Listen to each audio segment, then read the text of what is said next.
Diddle diddle diddle diddle diddle diddle. The government's involved in your high school education.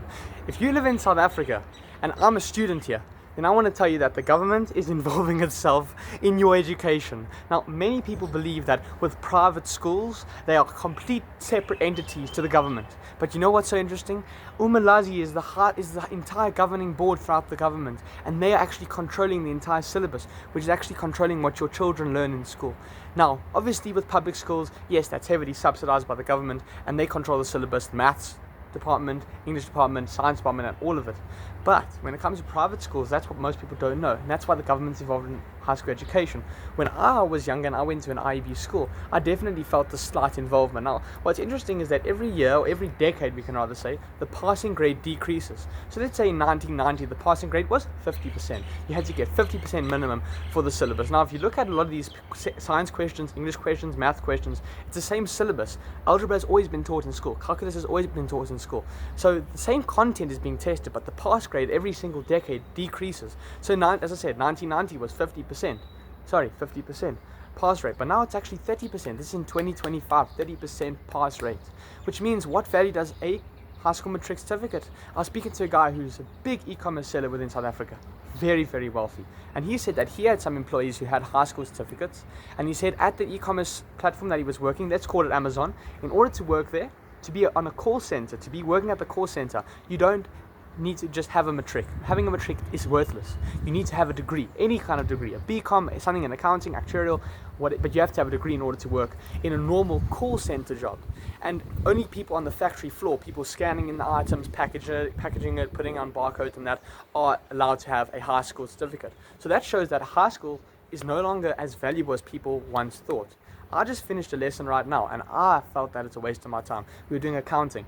And I understand that we're going through the different partnership agreements and manufacturing and all the different topics in accounting. But the problem is that as we keep on going and as the lesson ends, all of the work that I've put into filling out this and learning the material and getting a good mark in the test just happens to be thrown away and chucked in the bin. Literally, we just spent 2 hours right now doing a lesson, and every single thing that I wrote down just got chucked away.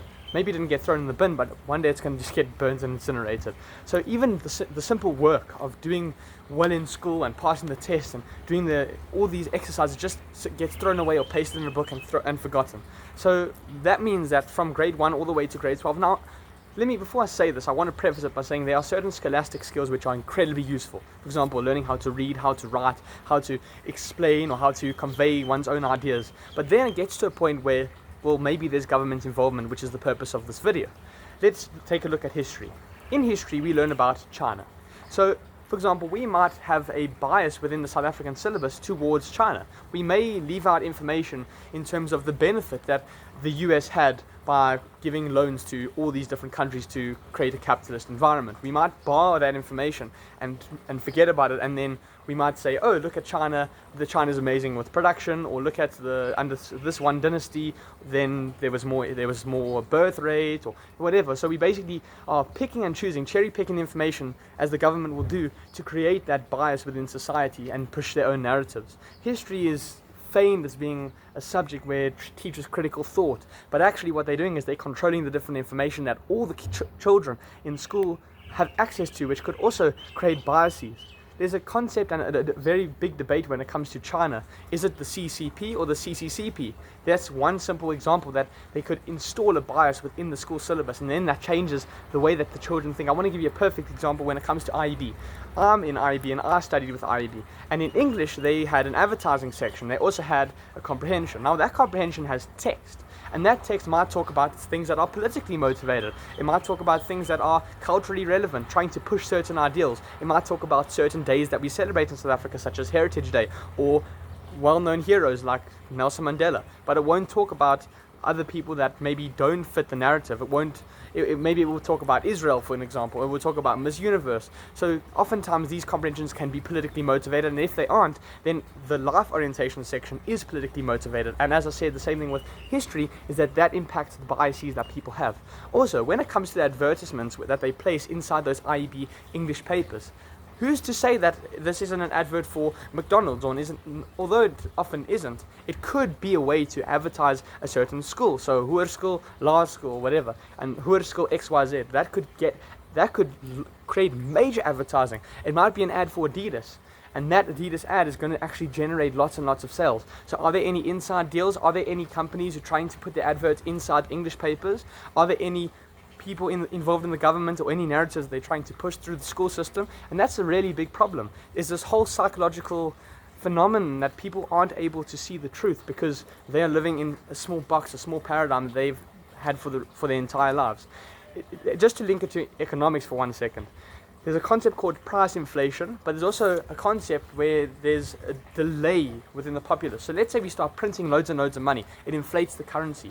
But for a certain period of time, people believe $1 can buy one basket of goods. Meanwhile, it's inflating, so that $1 is no longer going to buy one basket of goods. It maybe buys half a basket, but they still assign the same value to that basket of goods. That's exactly what happens with school.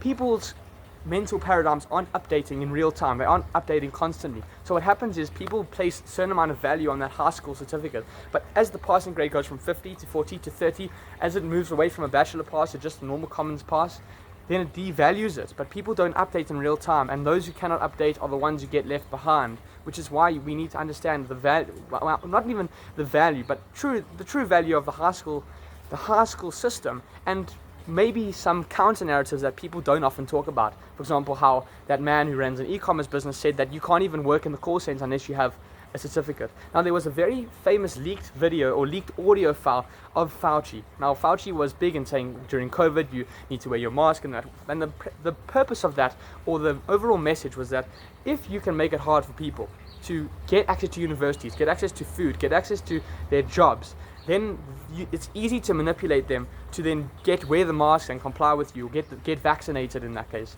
So that's exactly what they do with school. If you can't get a job, if you cannot get a high school certificate, oftentimes the school system makes out, or even life, makes it very, very difficult for you to get a job, for you to earn money, and from that then to support your family. So in order to do it, you have to do what I'm doing, which is kind of selling secondhand stuff or dealing with marketplaces, and that's a whole thing to kind of break free from this way the whole system keeps you. So as Fauci said, once you make it hard for people to access their real lives, access whatever they love to do, they will blindly comply. And that's perhaps my thoughts on what the school system's doing and why the government is involved in your high school education.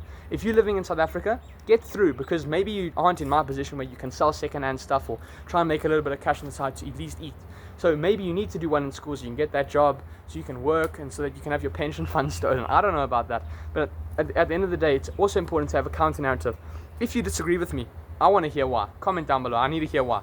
Why do you disagree with me? Why do you think school is important? Why do you think there isn't any government involvement? But that's a question for, or not a question, but that's a debate for another day. If you've been watching so far, well, congrats to you, which means that you guys are supporting a counter narrative and supporting free speech. So congrats to you. 8 minutes is up. Finished.